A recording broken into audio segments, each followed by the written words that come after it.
4.1 Basic Concepts of Duality. The dual plays an important role in decision maker, which lies in the information it provides about the model resources. Frequently, the decision maker is more concerned about the use of resources rather than the profit, because he or she has more control over the use of resources over the accumulated profit. The dual solution has the information on the value of resources, which is important to the decision maker whether to secure more resources and how to compensate for these additional resources. The duality also provides the theoretical basis for many complicated solution procedures for solving special classes of mathematical programming problems. There is a slight variation on the application of the duality in an LP or linear programming model. Duality can only be applied to standard linear programming problem, whether maximization or minimization. The primal problem is the original formulation of a linear programming problem, while dual problem is a counterpart linear programming problem associated with the primal formulation. Distinctive relationships exist between the primal and dual for the reason that a solution to one yields a solution to the other. Now, let's talk about their relationship.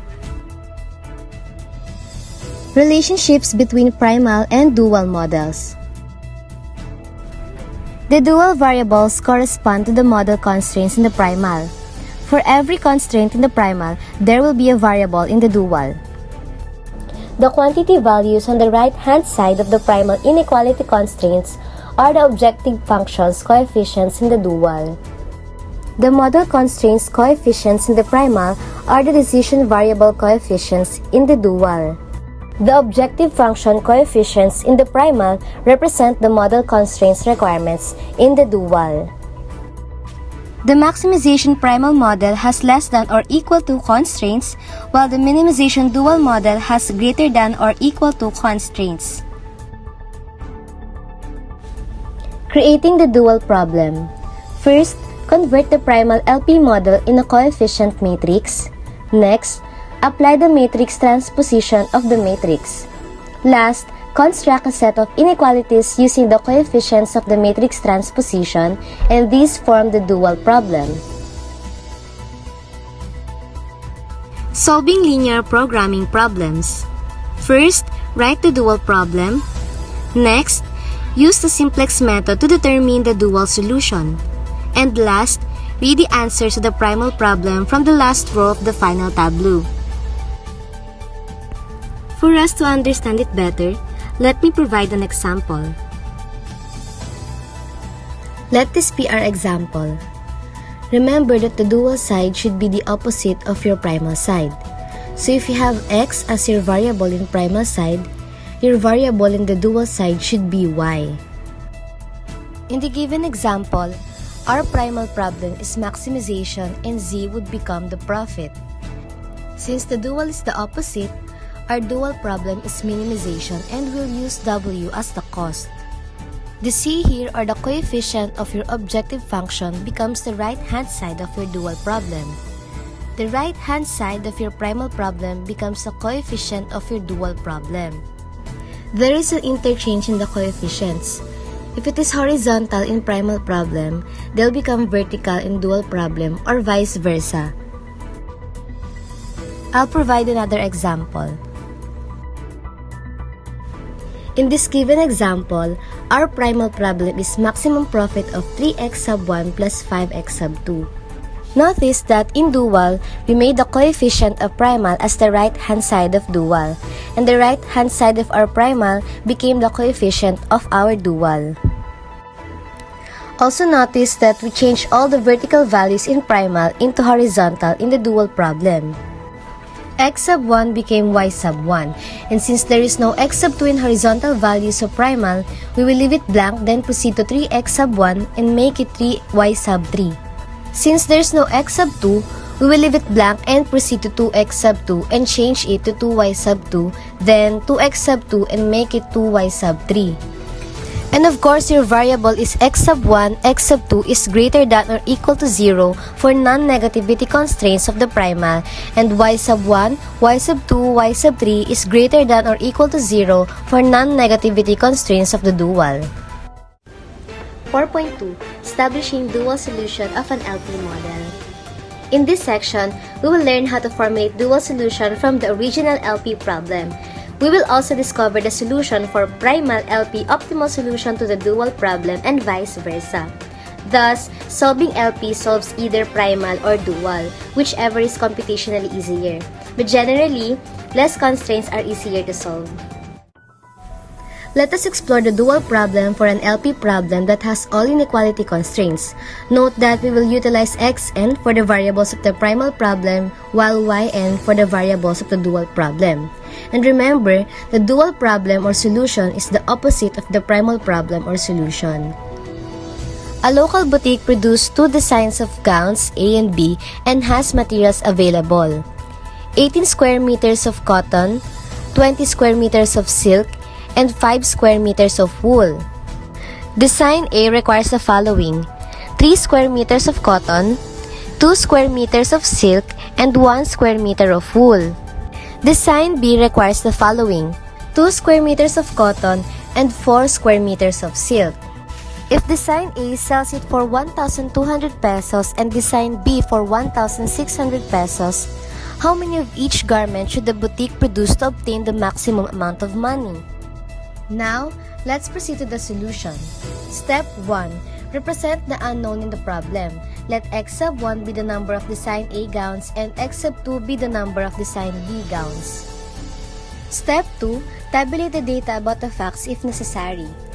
Design A needs 3 square meters of cotton, 2 square meters of silk, and 1 square meter of wool. Design B needs 2 square meters of cotton and 4 square meters of silk. There are 18 square meters of cotton, 20 square meters of silk, and 5 square meters of wool available. Step 3. Formulate the objective function and constraints by restating the information in mathematical form. Step 4. Convert the given primal linear programming problem in matrix form. Remember that RHS stands for right-hand side. Thus, determine the transpose of the matrix. We shall use yn to denote that we are dealing with a dual problem. Remember that the dual problem or solution is the opposite of primal problem or solution, so we will change the horizontal values in primal LP to vertical in dual problem. Step 5. Now, construct a minimization problem, which is the dual problem with non-negative variables whose matrices transpose and all whose constraints are of the less than or equal to variety. Step 6. Convert the dual problem into its standard form and solve. Step 7. Set up the initial tableau. Step 8. Select the pivot column. Identify the pivot row and the pivot of tableau. Going back to the standard form in step 6, the S1 is only in the first horizontal value. We will put -1 here and 0 on the rest. S sub 2 is only in the second horizontal value, so this is where we will put the -1 and 0 on the rest. P is only in the last horizontal value, so this is where we'll only place 1 and 0 on the rest. In the test ratio, we use 2 and 4 because in the pivot row, as you will notice, 20 is the highest, so we will get the values of y sub 2 as our test ratio. Step 9. Compute for replacing row and the remaining rows of tableau 1. Return to step 8 since the last row still contains a positive entry. Again, step 8. Select the pivot column. Identify the pivot row and the pivot of tableau 2. Since 8 is the highest in the pivot row, we will get the values of y sub 1 as our test ratio. Again, step 9. Compute for replacing row and the remaining rows of tableau 3. Step 10. Make a decision. Step 11. Equate the solution in the respective slack variables and basic variables of the primal problem if the primal problem has an objective function in a maximization problem. For better understanding and for more examples, Maxine, iulat mo. Duality see on standard linear programming minimization model. The minimization case can be well understood through a problem. Let's say a drug company produces a drug from 2 ingredients. Each ingredient contains the same 3 antibiotics in different proportions. For ingredient A, it should result in 80 pesos in cost. For ingredient B, results in 50 pesos in cost. The production of antibiotics is dependent on the availability of limited resources. The research requirements for the productions are as follows. We have here the table. In the first column is antibiotic, which are antibiotic 1, antibiotic 2, antibiotic 3. And in the second column is our ingredient A, that antibiotic 1 has 3 units, antibiotic 2 has 1 unit, and antibiotic 3 has 2 units. In the third column is ingredient B, in which are antibiotic 1 has 1 unit, antibiotic 2 has 1 unit, and antibiotic 3 has 6 units. And for the fourth column is the minimum requirement, in which antibiotic 1 has 6, antibiotic 2 has 4, and antibiotic 3 has 12. In this case, the company wants to determine the quantity of each ingredient, A and B, that must go into the drug in order to meet the antibiotics minimum requirements at the minimum cost. So in order to solve this standard linear programming minimization model, we should now proceed to the following steps. For the step 1, represent the unknown in the problem where x sub 1 should be the ingredient A and x sub 2 should be the ingredient B. Next is step 2, in which you tabulate the data about the facts if necessary. In this part, you just put all the data in the table. For the step 3, formulate the objective function and constraints by restating the information in mathematical form. The objective function here is minimize C. C stands for cost, but in other materials, they use T. But in our case, we should use C. So minimize C is equals to 80 x sub 1 plus 50 x sub 2. The subject to these constraints are 3x sub 1 plus x sub 2 is greater than and equals to 6. X sub 1 plus x sub 2 is greater than and equals to 4. 2x sub 1 plus 6x sub 2 is greater than and equals to 12. X sub 1 and x sub 2 are both greater than and equals to 0. Step 4. Convert the given primal linear programming problem in matrix form, thus determine the transpose of the matrix. In this part, first, we should put M, which stands for matrix. So in our x sub 1, we have the 3, 1, and 2. Next, in our x sub 2, we have 1, 1, and 6. Then we just put here the dashes to separate our right-hand side. So we have 6, 4, and 12. Lastly, I just also put the dashes here to separate our objective function, the 80 and 50. And I put 1 here. We can now transpose it. The purpose of this transposition is to make it a maximization problem. We should now put MT here, which stands for matrix transposition. So all the data in the first row would be in our first column, the second row would be in our second column, the third row would be in our third column, and the fourth row would be in our fourth column. For the step 5, we can now construct a maximization problem, which is the dual problem with non-negative variables whose matrix transpose and all whose constraints are of the less than or equals to variety. Since we're in maximization problem already, we will have a new objective function and constraints in which we put maximize, colon, then P, which stands for profit, is equals to 6. So since in our minimization, we use X in our variable, here in maximization, we should use Y. So 6y sub 1 plus 4y sub 2 plus 12y sub 3. It is subject to, we just put here our new constraints. So our first constraints are 3y sub 1 plus y sub 2 plus 2y sub 3 is less than or equals to 80. Since we're in maximization problem, we now use less than or equal to as a sign. Then our second constraint here is y sub 1 plus y sub 2 plus 6y sub 3 is less than or equal to 5. Lastly, we just put y sub 1, y sub 2, y sub 3 is less than or equals to 0. Step 6. Convert the dual problem into its standard form and solve using simplex method. With this, we should convert the inequality to equality, so meaning slack variable will be added on the part of our constraints. Also, in the case of our objective function, It just so happens that there's no zero equated yet, so if we convert it to the standard form, all the plus signs become negative signs. So now, our maximized profit would be negative 6y sub 1 minus 4y sub 2 minus 12y sub 3 plus profit is equals to 0. In our constraints, we just change the less than or equal to sign to an equal sign. So, 3y sub 1 plus y sub 2 plus 2y sub 3 plus slack variable sub 1 is equals to 80. Then y sub 1 plus y sub 2 plus 6y sub 3 plus slack variable sub 2 is equals to 50. Step 7. Set up the initial tableau. The tableau that pertains here we will also see in step 8. So we can now proceed to 8. Step 8. Select the pivot column, identify the pivot row, and the pivot of tableau 1. First thing foremost, pivot column, or also known as entering variable, is about lowest value. In other words, there is the largest amount or given that is in the negative in 0. So the pivot column here is the y sub 3 because it has a negative 12. And the pivot row, are also known as leaving variable, is about this positive value of penalty. And the penalty pertaining here is you just divide the right hand side to pivot column. So 80 divided by 2 is equals to 40. And 50 is divided by 6 is equals to 8 1/3. So our pivot column here is S sub 2, in which has a least positive value.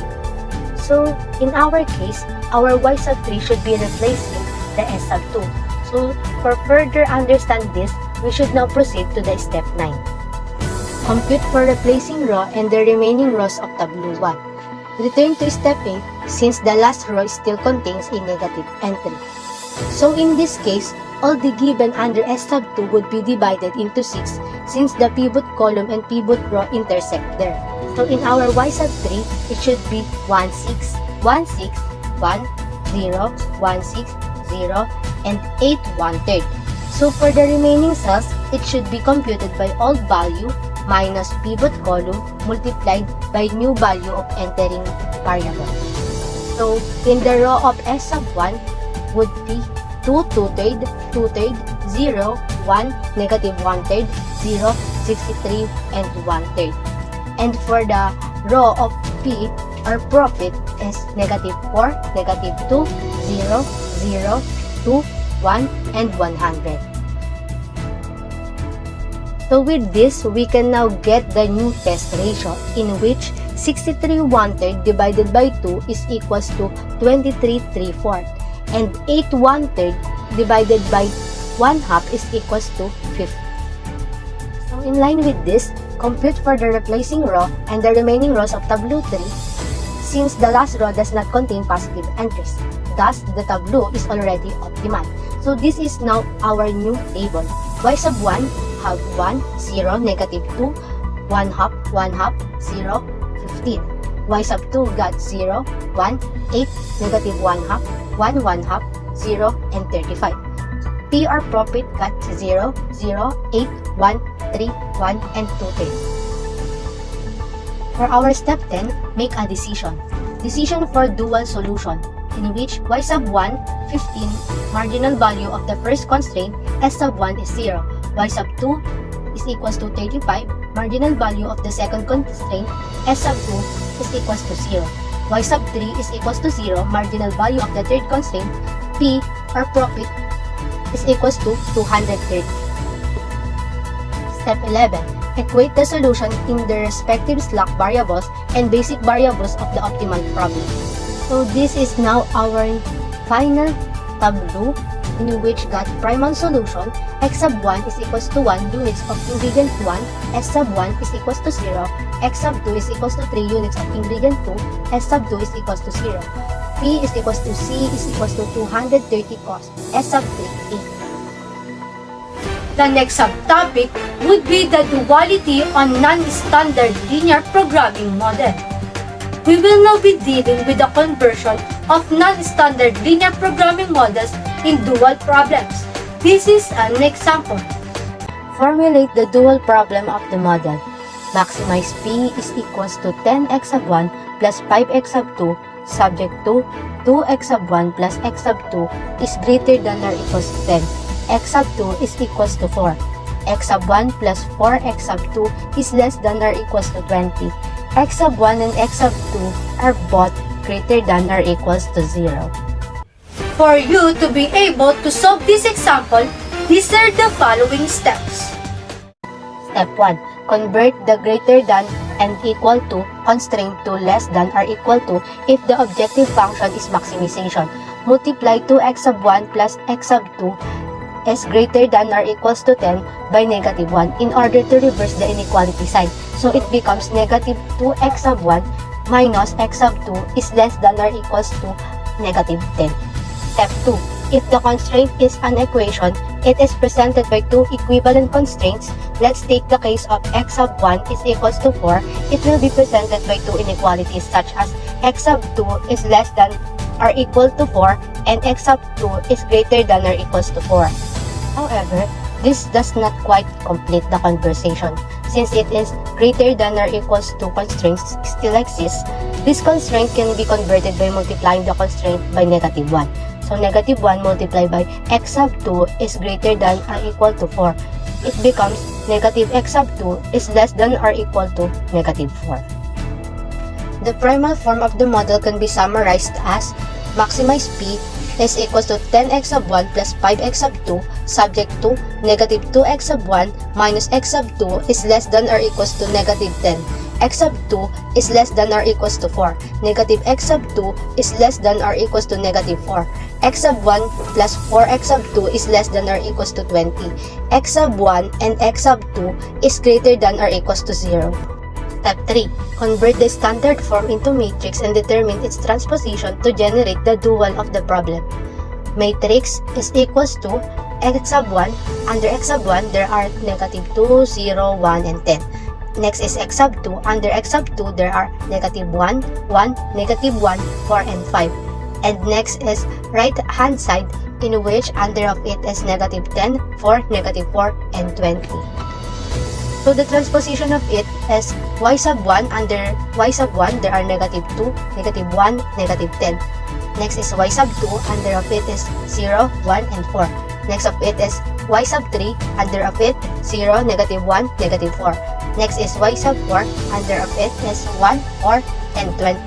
And last is right hand side, in which under of it is 10 and 5. And the last step is step 4. Formulate the dual form of the model. Minimize C is equals to negative 10 y sub 1 plus 4 y sub 2 minus 4 y sub 3 plus 20 y sub 4 subject to negative 2 y sub 1 plus y sub 4 is greater than or equals to 10. Negative y sub 1 plus y sub 2 minus y sub 3 plus 4 y sub 4 is greater than or equals to 5. Y sub 1 and y sub 2 and y sub 3 and y sub 4 is greater than or equals to 0. So for you to know more about Module 4, Duality and Sensitivity Analysis, here's Shebani Barakiel to explain more. Shebani, iulat mo.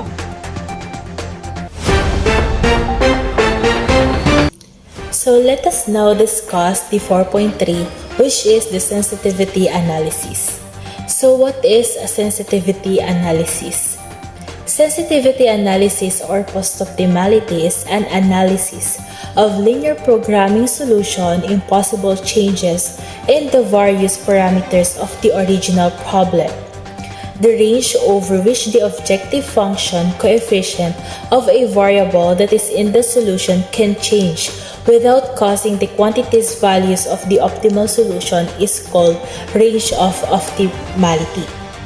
Range of optimality also refers to the maximum and the minimum value a study variable can acquire in a given period of time. It helps in obtaining the most feasible solution, which is the best solution is obtained by using the optimal values. However, the optimal values thus should not cause any undue impact on the independent variable. The next one is the shadow prices. Shadow prices are the rate of change of the optimal objective function value per unit increase in the right-hand side. On the other hand, Range of feasibility is the range over which the right-hand side value of constraint can change without changing the optimal solution of the problem. The sensitivity based on shadow prices and a change vector which determines how the objective value and optimal solution change as right-hand side coefficients are changed. It also finds the validity ranges, which is called the right-hand side ranging. And now let us proceed in 4.4, which is the range of optimality. To demonstrate sensitivity analysis of the shadow prices for the coefficients in the objective function, we will use the example in chapter 3, which we can see on page 63 about the boutique problem. Example is given the linear programming model and is final tableau generated in the example provided in chapter 3, pages 63 to 68. On the boutique problem, determine the range of optimality of the given linear programming model. So maximize P is equals to 1200x1 plus 1600x2, and it is subject to 3x1 plus 2x2 less than or equal 18, x1 plus 4x2 is less than or equal to 20, x1 is equals to or less than 5, therefore x1 is greater than or equal 0, and then x2 is greater than or equal 0. And here is the final tableau that we will use on this example. We have the basic variable x1, x2, s1, s2, s3, pivot, and right hand side. So the solution is, we recall that we denote the following terms, where x1 is equals to the number of design A gowns and x2 is the number of design B gown. So now let us solve for the transformation in a sensitivity analysis. We will start with the range of the first coefficient on the objective function. So the step 1 is change in C1 value from C1 is equals to 1200 to C1 is equals to 1200 plus delta. And we note that the delta denotes the changes of values on the objective coefficient, which does not affect the values of the unknown variables. Value of the delta may be 0, positive, or negative. So the final simplex tableau with C1 is equals to 1200 plus delta. And this is the table that we will use. Step 2. Solving the delta change under the last row as long as it will remain positive. Thus, for the solution to remain uniquely optimal. So for the S1, we will use the pivot 200 plus 1/2 delta. So 200 plus 1/2 delta is greater than 0. We will transpose 1/2 delta minus 200. Delta is greater than 2 times negative 200, and the delta will be greater than negative 400. And for the S2, the pivot is 300 minus 1/4. Delta is greater than 0. Then we will transpose again the 300. So negative 1/4 delta is greater than negative 300. So the delta is less than negative 4 times negative 300. So the delta will be less than 1200 for the S2. Step 3. Remember that C1 is equals to 1200 plus delta. Therefore, delta is equals to C1 minus 1200. Substitute the value of the delta change in these inequalities. Delta is greater than negative 400 and delta is less than 1200. Then solve for the range of C1. First, we will solve the delta is greater than negative 400. So we will change the delta into C1 minus 1,200 is greater than negative 400. So C1 is greater than negative 400 plus 1,200 because we transpose the 1,200. So the answer in delta is greater than negative 400 is C1 is greater than 800. And for the next solution, delta is less than 1,200. So we will transpose the delta into C1 minus 1,200 is less than 1,200. Transpose the 1,200, so C1 is less than 1,200 plus 1,200. So C1 will be less than 2,400. Step 4. Therefore, the change of values for C1 over which the solution basis will remain optimal is 800 is less than C1 less than 2,400. Now, we will determine the range of the succeeding objective coefficient over which the current solution will remain optimal. Let us now consider a delta change for C2. The step 1 for C2 value is change the C2 value from C2 is equals to 1,600 plus delta. And this is the final subplex W with C2 is equals to 1,600 plus delta. Step 2 for the C2 value, solving the delta change under the last row as long as it will remain positive. We will use the equation 200 minus 1/4 delta is greater than 0 and 300 plus 3/8 delta is greater than 0. So for 200 minus 1/4 delta is greater than 0, negative 1/4 delta transpose the 200 is greater than negative 200. So the delta will be greater than negative 4 times negative 200, and the answer will be delta is less than 800. And for the 300 plus 3/8, delta is greater than 0. 3/8 delta transpose the 300 will be greater than negative 300. So delta is greater than 8/3 times negative 300 is equals to delta is greater than negative 800. Step 3. Substitute the value of the delta change into C2 is equals to 1,600 plus delta. Thus, delta is less than 800 and delta is greater than negative 800. Note that C2 is equals to 1,600 plus delta. Therefore, delta is equals to C2 minus 1,600. Then substitute C2 minus 1,600 for delta in the inequalities. So for the solution of delta is negative 800, we will substitute the delta into C2 minus 1,600 is less than 800. So C2 is less than 800 plus 1,600 because we transpose the 1,600. So the answer will be C2 is less than 2,400. And for the delta is greater than negative 800, we will substitute the delta and the answer will be C2 minus 1,600 is greater than negative 800, and we will transpose the negative 1,600 and the answer will be C2 is greater than negative 800 plus 1,600, and the final answer will be C2 is greater than 800.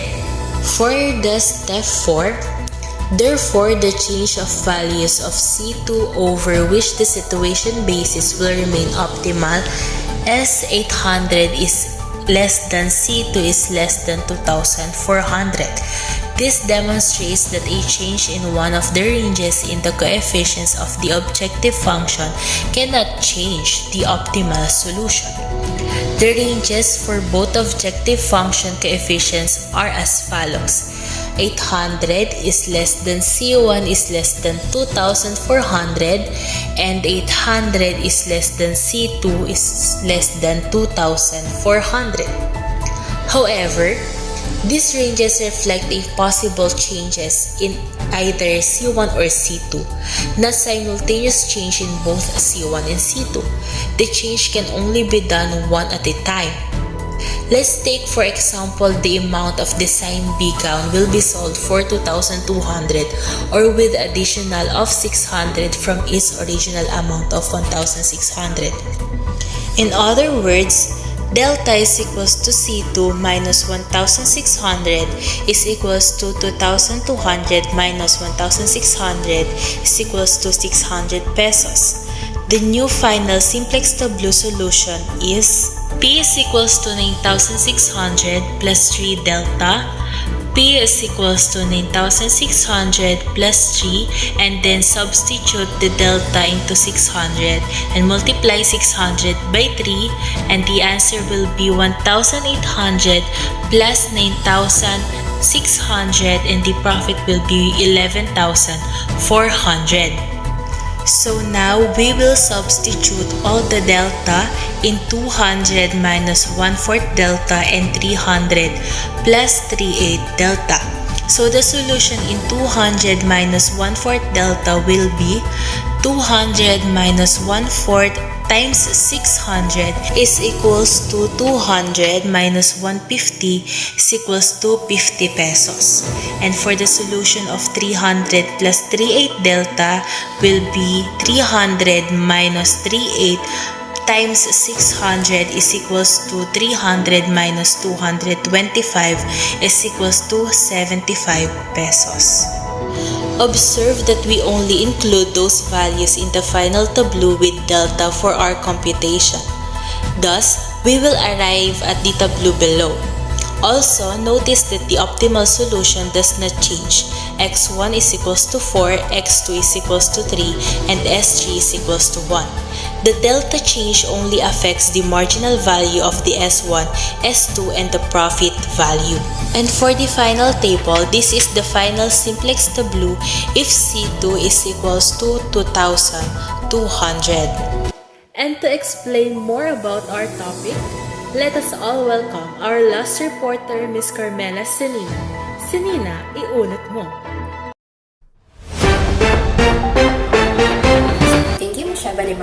So our next lesson is about the range of feasibility. The range of feasibility is the range over which the dual price is applicable. As the right-hand side increases, other constraints will become binding and limit the change in the value of the objective function. So what does the range of feasibility measures? The right-hand side of the values for which the objective function will not change. So what is the range of feasibility and how it is used in the sensitivity analysis? The range of feasibility for the availability of the resource is set of the right-hand side values of which the same set of constraints determine the optimal point within the range of feasibility of the shadow prices remains constant. However, the optimal solution will not change. So the range of feasibility in this section, we will be dealing with the solution of range of feasibility of an LP model. Example, given the LP model and the solution for the final tableau generated in the example provided from the previous chapter, chapter 3 about the boutique problem, and determine the range of feasibility of a given LP model. Find the solution set if Q1 is equals to 40.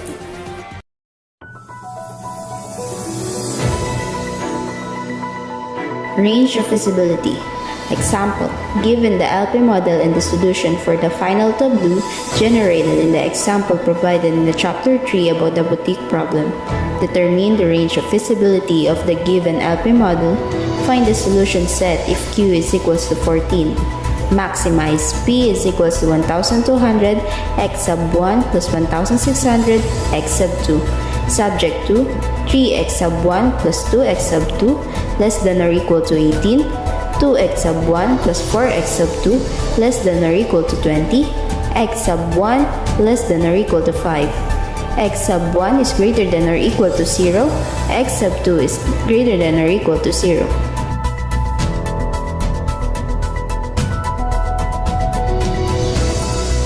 Step 1.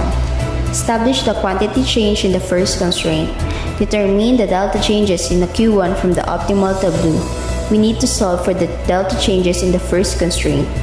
3x sub 1 plus 2x sub 2 is lesser than or equal to 18 plus 1 delta.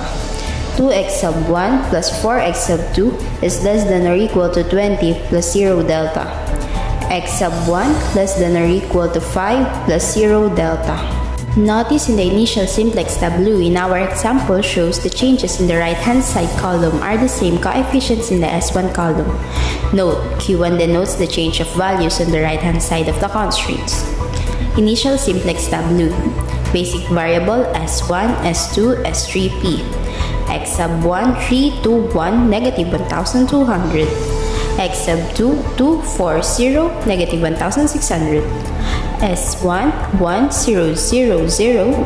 S2, 0, 1, 0, 0. S3, 0, 0, 1, 0. P, 0, 0, 0, 1. Right hand side, 18 plus 1 delta. 20 plus 0 delta. 5 plus 0 delta. 0. Step 2. We will also duplicate through each subsequent tableau. So the S1 column values will duplicate the delta changes in the right-hand side column in the final tableau. Basic variable x sub 1, x sub 2, S3, P. X sub 1, 1, 0, 0, 0. X sub 2, 0, 1, 0, 0. S1, 1 half, negative 1 fourth, negative 1 half, 200. S2, negative 1 fourth, 3 over 8, 1 over 4, 300. S3, 0, 0, 1, 0. P, 0, 0, 0, 1. Right hand side, 4 plus 1 half delta. 3 minus 1 fourth delta. 1 minus 1 half delta. 9,600 plus 200 delta. Step 3. Solve the delta inequalities. Note that the solution set ranges from 0 to positive number. 4 plus 1 half delta is greater than or equal to 0. 3 minus 1 fourth delta is greater than or equal to 0. 1 minus 1 half delta is greater than or equal to 0. 4 plus 1 half delta is greater than or equal to 0. 1 half delta is greater than or equal to negative 4. Delta is greater than or equal to negative 4 multiplied by positive 2. Delta is greater than or equal to negative 8. 3 minus 1 fourth delta is greater than or equal to 0. Negative 1 fourth delta is greater than or equal to negative 3. Delta is less than or equal to negative 3 multiplied by negative 4. Delta is less than or equal to 12. 1 minus 1 half delta is greater than or equal to 0. Negative 1 half delta is greater than or equal to negative 1. Delta is less than or equal to negative 1 multiplied by negative 2. Delta is less than or equal to 2. Step 4. Since the constraint is Q1 is equals to 18 plus delta, then delta is equals to Q1 minus 18. These values are substituted into the inequalities. Delta is greater than or equal to negative 8. Delta is less than or equal to 2 as follows. Delta is greater than or equal to negative 8. Q1 minus 18 is greater than or equal to negative 8. Q1 is greater than or equal to negative 8 plus 8. Q1 is greater than or equal to 10. Delta is less than or equal to 12. Q1 minus 18 is less than or equal to 12. Q1 is less than or equal to 12 plus 18. Q1 is less than or equal to 30. Delta is less than or equal to 2. Q1 minus 18 is less than or equal to 2. Q1 less than or equal to 2 plus 18. Q1 is less than or equal to 20. That is 10 less than or equal to Q1, less than or equal to 20, less than or equal to 30. The value 30 can be eliminated since Q1 cannot exceed 20. Thus, the range over which the basic solution variables will remain feasible is 10 less than or equal to Q1, less than or equal to 20. Now, let us determine the range of feasibility of Q2. Step 1. Establish the quantity change in the second constraint. Determine the delta changes in Q1 from the optimal tableau. We will solve for the delta change in the second constraint. 3 x sub 1 plus 2x sub 2 is less than 18 plus 0 delta. 2x sub 1 plus 4x sub 2 less than 20 plus 1 delta. X sub 1 less than 5 plus 0 delta. Basic variable S1, S2, S3, P. x sub 1, 3, 2, 1, negative 1,200, x sub 2, 2, 4, 0, negative 1,600, S1, 0, 0, 0, S2, 0, 1, 0, 0, S3, 0, 0, 1, 0, P, 0, 0, 0, 1, right hand side, 18 plus 0 delta, 20 plus 1 delta, 5 plus 0 delta, 0. Observe that the initial simplex tableau in our example shows the changes in the right hand side column are the same coefficients in the S2 column. Step 2. We will also copy through each subsequent tableau, so the S2 column values will copy the changes in the right hand side column in the final tableau. Final tableau, basic variable, x sub 1, x sub 2, S3P, x sub 1, 1, 0, 0, 0, 0, x sub 2, 0, 1, 0, 0, S1, 1 half, negative 1 fourth, negative 1 half, 200, S2, negative 1 fourth, 3 over 8, 1 fourth, 300, S3, 0, 0, 1, 0, P, 0, 0, 0, 1, right hand side, 4 minus 1 fourth delta, 3 plus 3 over 8 delta, 1 plus 1 fourth delta, 9,600 plus 300 delta. Solve the delta inequalities. 4 minus 1 fourth delta is greater than or equal to 0. 3 plus 3 over 8 delta is greater than or equal to 0. 1 plus 1 fourth delta is greater than or equal to 0. 4 minus 1 fourth delta is greater than or equal to 0. Negative 1 fourth delta is greater than or equal to negative 4. Delta is greater than or equal to negative 4 multiplied by negative 4. Delta is less than or equal to 16. 3 plus 3 over 8 delta is greater than or equal to 0. 3 over 8 delta is greater than or equal to negative 3. Delta is greater than or equal to negative 3 multiplied by 8 over 3. Delta is greater than or equal to negative 8. 1 plus 1 fourth delta is greater than or equal to 0. 1 fourth delta is greater than or equal to negative 1. Delta is greater than or equal to negative 1 multiplied by 4. Delta is greater than or equal to negative 4. Step 4. Since the constraint 1 is Q2 is equals to 20 plus delta, then delta is equals to Q2 is equals to 20. These values are substituted into the inequalities. Delta is greater than or equal to negative 4 as follows. Delta is less than 16. Q2 minus 20 is less than 16. Q2 is less than 16 plus 20. Q2 is less than 36. Delta is greater than or equal to negative 8. Q2 minus 20 is greater than or equal to negative 8. Q2 is greater than or equal to negative 8 plus 20. Q2 is greater than or equal to 12. Delta is greater than or equal to negative 4. Q2 minus 20 is greater than or equal to negative 4. Q2 is greater than or equal to negative 4 plus 20. Q2 is greater than or equal to 16. That is 12 is less than or equal to 16, less than or equal to Q2, less than or equal to 36. The value 12 can be eliminated since Q2 must be greater than or equal to 16.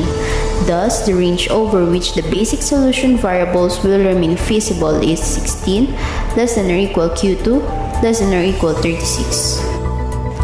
Sensitivity analysis of constraint quantities values can be used in the combination with the dual solution to make decision regarding the model resources. Recall the analysis of the dual solution of the boutique problem example that y1 is equals to p200, the marginal value of cotton, y2 equals p300, marginal value of silk, y3 is equals to p0, marginal value of wool. Since the resource with the greatest marginal value is silk, the decision is to secure some additional square meter of silk. Given that the range for Q2 is 16 less than or equal to Q2 less than or equal to 36, the decision secure up to an additional 16 square meters of silk, 36 total square meters before the solution became infeasible. The ranges of feasibility are as follows. 10 is less than or equal to Q1 less than or equal to 20, and 16 less than or equal to Q2 less than or equal to 36. However, these ranges reflect a possible change in either Q1 or Q2. not simultaneous change in both Q1 and Q2. The change can only be done at one time. Let's take for example, Q1 is equals to 14 square meters of cotton. In other words, the value of delta equals Q1 is equals to 18 equals negative 14. The new final transportation tableau solution will be P is equals to 9,600 plus 200 delta equals 9,600 plus 200 times negative 4 equals 9,600 minus 800 equals 8,800 pesos. X sub 1 is equals to 4 plus 1 half delta equals 4 plus 1 half multiplied by negative 4 equals 4 minus 2 is equals to 2. X sub 1 is equals to 4 plus 1/4 delta equals 3 minus 1/4 multiplied by negative 4 equals 3 plus 1 equals 4. S3 is equals to 1 minus 1 half delta equals 1 minus 1 half multiplied by negative 4 is equals to 1 plus 2 equals 3. Observe that we only include those values in the final tableau with delta for our computation. Thus, we will arrive at the new final tableau as shown as table below. Also notice that the only RHS values and the P values were affected by the change in value of Q1. The new final tableau if Q1 is equals to 14. Basic value, X sub 1, X sub 2, S3, P. X sub 1, 1, 0, 0, 0. X sub 2, 0, 1, 0, 0. S sub 1, 1 half, negative 1/4, negative 1 half, 200. S sub 2, negative 1/4, 3 over 8, 1/4, 300. S3, 0, 0, 1, 0. P, 0, 0, 0, 1. Right hand side, 2, 4, 3, 8,800. Tok tok, papasok.